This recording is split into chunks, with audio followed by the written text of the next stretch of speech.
हरे कृष्णा बच्चों, आइए इस सवाल को देखते हैं जो कि चैप्टर सॉल्यूशन हिंदी में पाठ का नाम विलयन उससे संबंधित है। क्वेश्चन है 20 ग्राम बेंजीन में 0.2 ग्राम एसिटिक अम्ल को घोलने पर उसका हिमांक 0.45 डिग्री सेंटीग्रेड कम हो जाता है। यदि बेंजीन के लिए केएफ का मान 5.12 केल्विन किलोग्राम मोल इनवर्स हो तो बेंजीन में एसिटिक अम्ल की संयोजन की मात्रा की गणना कीजिए। ठीक है, तो आइए देखते हैं। बेंजीन में एसिटिक अम्ल, तो एसिटिक अम्ल CH3COOH। ठीक,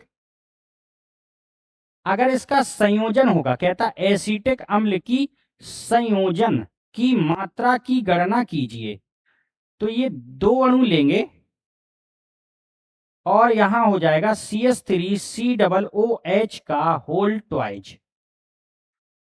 ठीक है, प्रारंभ में शुरुआत में अगर ये 1 होगा तो ये क्या होगा 0। क्लियर। इसके बाद साम्यावस्था पर इक्विलिब्रियम, साम्यावस्था पर बच्चों देखिए ये कुछ खर्च होगा।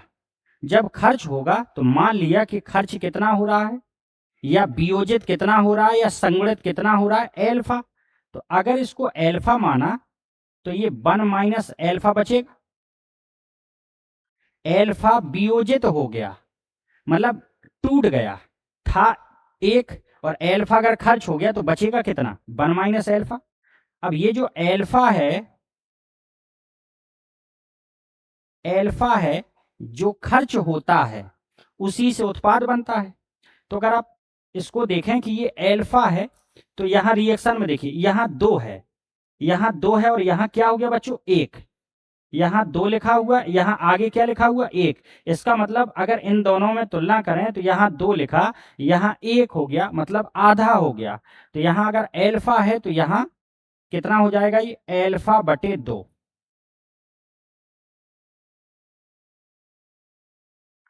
एल्फा बटे 2। ये बात आपके समझ में आई क्या? एक बार पुनः देख लीजिए। देखिए शुरुआत में हमने मोल जो माने वो प्रारंभ में मोल इसका कितना है 1, तो ये कितना हुआ 0। इसके बाद क्योंकि शुरुआत में उत्पाद तो बनेगा नहीं, जब उत्पाद अगर नहीं बनेगा तो ये तो 0 रहेगा स्टार्टिंग पॉइंट पर शुरुआत में। जब कुछ समय बीत जाएगा तो इक्विलिब्रियम आएगा, साम्यावस्था आएगी। तो साम्यावस्था में ये खर्च होगा।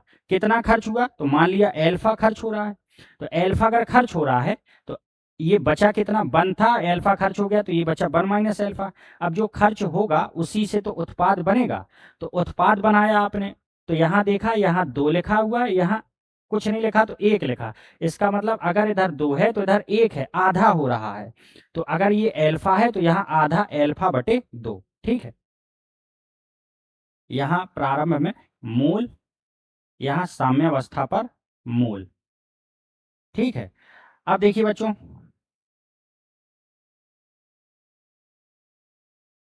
प्रारंभ में मोल कितने हैं 1 प्लस 0, प्रारंभ में 1 ही मिलेगा। साम्यावस्था पर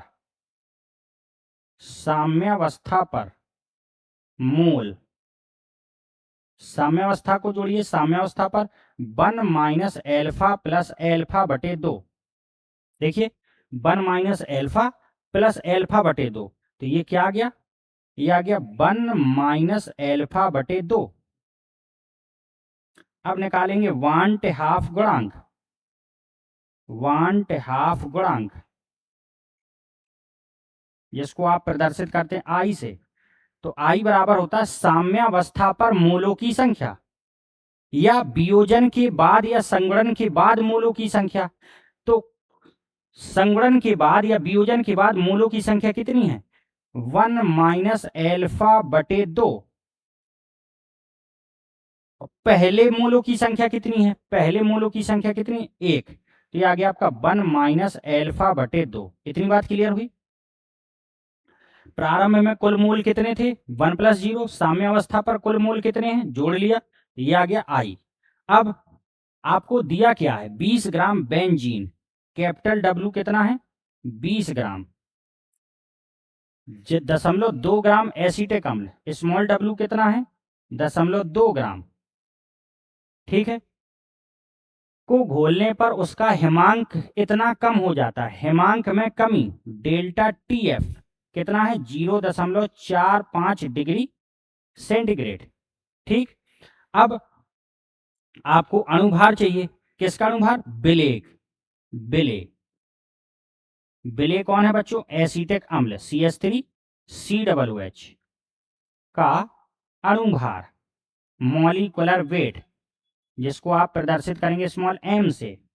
तो देखिए कार्बन का परमाणु भार कितना होता है 12, तो 12 लिख दीजिए, प्लस H का परमाणु भार कितना होता है 1, 3 H है तो टोटल 3 हो गया, प्लस कार्बन का परमाणु भार 12, प्लस ऑक्सीजन का परमाणु भार 16, प्लस फिर ऑक्सीजन है तो फिर 16 आ जाएगा, प्लस हाइड्रोजन का परमाणु भार 1। तो इस प्रकार ये जो m है ये कितना आ गया, तो देखिए 12, 3, 15 और 1 16, 12, 3, 15 और 1 16, 16 32, 16 3 48, 2 50 और 10 60, कितना आ गया बच्चों 60 आ गया, ठीक है। डेल्टा टी एफ बराबर के एफ गुणा स्मॉल डब्ल्यू गुणा 1000 बटे स्मॉल एम गुणा कैपिटल डब्ल्यू, ये सूत्र होता है।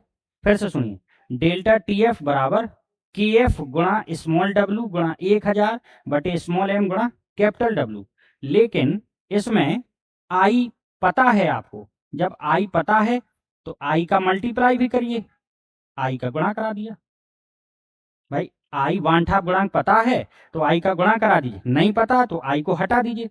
अब मान रखते हैं, तो मान रखा डेल्टा टी एफ का मान कितना है 0.45। अब ध्यान से देखिएगा आई का मान क्या है 1 माइनस एल्फा बटे 2, के एफ का मान क्या है, के एफ का मान देखिए 5.12, 5.12, स्मॉल डब्ल्यू कितना बच्चों 0.2, स्मॉल डब्ल्यू हो गया गुणा 1000 अपॉन स्मॉल एम अणुभार, अणुभार कितना है 60 गुणा कैपिटल डब्ल्यू है 20, ये हो गया। इसको सॉल्व करते हैं, सॉल्व किया तो यहां दशमलव हटाया और ये दशमलव हटाया, यहां कितना आ गया, यहां 2 और एक 3, 3 जीरो बढ़ गई, 2 इसकी 1 इसकी, इसका भी दशमलव हटाया, इधर 2 जीरो बढ़ गई। अब अगर आप गौर करें तो ये 1000 से 1000 खत्म, यहां 2 जीरो से ये 2 जीरो खत्म। अब यहां से 1 माइनस एल्फा बटे 2 का मान निकाल रहे हैं, 1 माइनस एल्फा बटे 2, 1 माइनस एल्फा बटे 2 इसका मान, तो कैंची गुणा कराएंगे तो ये ऊपर जाएगा, तो देखिए 45 गुणा 6 गुणा 2, ठीक है, 45 गुणा 6 गुणा 2 बटे बटे में 512 गुणा 2, 512 गुणा 2, 2 से 2 ये कैंसिल हो गया, ठीक। अब इसको जब आप सॉल्व करेंगे तो सॉल्व करने से ये आएगा 1 माइनस एल्फा बटे 2 बराबर 0.527, ठीक है।